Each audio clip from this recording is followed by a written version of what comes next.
Corticon makes it easy to connect to relational databases, to enrich data in Corticon rules, as well as to create and update data in the database.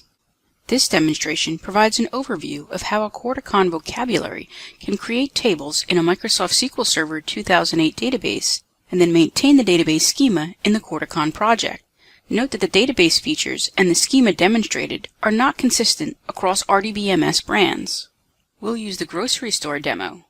In SQL Server's Management Studio, we create a new database. Name it Grocery Store and save it. We see that the database only has system tables. In Corticon Studio, we open the vocabulary and then choose the Database Access tab. First, we'll select the type of database server to choose our database type. Then, we edit its URL and the database name to localhost and our project name, Grocery Store. We provide our credentials and then test the connection. Success! Now we can set the entities we want to have in the database. We'll do the coupon first. We need to choose the menu command, Vocabulary, Advanced View, to expose the database properties in the vocabulary. There. Now we can access the Datastore persistent property. We set it to Yes. Note the database decoration on the entity. For Customer, we set it to be in the database, and then set the entity identity as name. This will be the primary key in the database. Now we'll do the items and its entity identity. Barcode.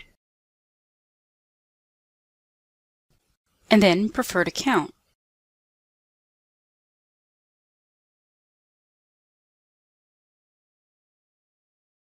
We'll skip the shopping cart as it is incidental to our data. Now, let's push the schema to the database. Success! We'll look at the database in a minute. Let's look at our vocabulary. The coupon shows its database table name. Note, this is using a sequence for its identity as we gave it no unique identifier to set as a primary key.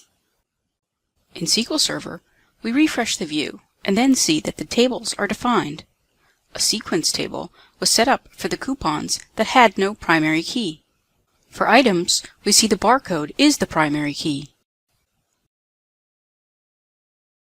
In Corticon Studio, we see that item entity attributes and its key reflect the database tables we set up.